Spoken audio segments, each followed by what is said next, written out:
TB को पता करने के क्या क्या 5 रेडियोलॉजिकल टेस्ट होते हैं जिससे हम टीबी है कि नहीं मरीज को पता कर सकते हैं।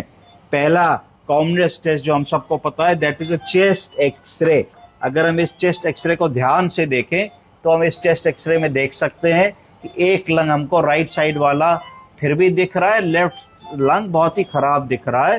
तो ये बिल्कुल इससे डायग्नोसिस बनती है कि इस व्यक्ति को चेस्ट में पल्मोनरी ट्यूबरकुलोसिस है, जिसकी वजह से राइट लंग एक्सरे में अच्छा नहीं दिख रहा है और ये इधर भी टीबी के लक्षण हमको नजर आ रहे हैं। तो जब भी कभी कोई मरीज आएगा जो बुखार की बात करेगा, वजन कम होने की बात करेगा, लेथार्जीनेस वीकनेस की बात करेगा, कफ और प्रोडक्टिव स्पूटम की बात करेगा, बलगम में खून आ रहा है ऐसी बात करेगा, तो हम उसका चेस्ट एक्सरे करा करके देखेंगे। ये एक्सरे इस पेशेंट का है, she is just less than 50 years of age और ये कई दिनों से खाना पीना इनका कम हो गया, सांस लेने में दिक्कत हो रही है, जरा सा चलती हैं तो डिस्निया होने लगता है, दम फूलने लगता है। तो ये इनका इस तरीके का एक्सरे है।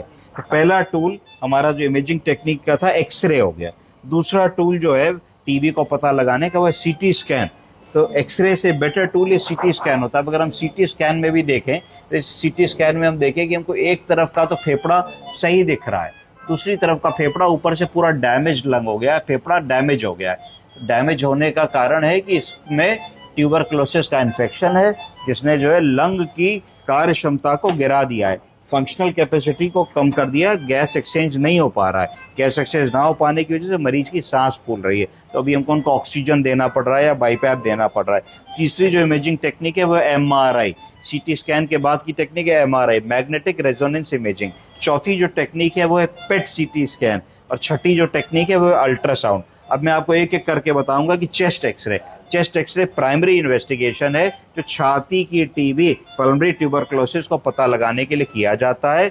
इसके साथ में और क्या कराएंगे, बलगम की जांच कराएंगे, एएफबी देखेंगे और देख करके ईएसआर देखेंगे और टीबी के डायग्नोसिस बना लेंगे। दूसरा जो टेस्ट है वो है सीटी स्कैन।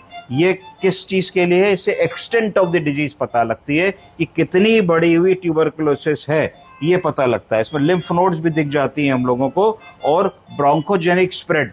ब्रोंकोजेनिक स्प्रेड मतलब लंग में टीबी कहाँ तक परकुलेट हो गई है, चली गई है, उसका ज्ञान हमको सीटी स्कैन में बहुत अच्छा मिल जाता है, वो एक एक्सरे देख करके नहीं मिलता। इसके बाद का जो टेस्ट है उसको एमआरआई कहेंगे। एमआरआई कहाँ के लिए प्रेफर्ड होता है? अब आपको लगा कि साहब इसके तो ब्रेन टीबी है, तो ब्रेन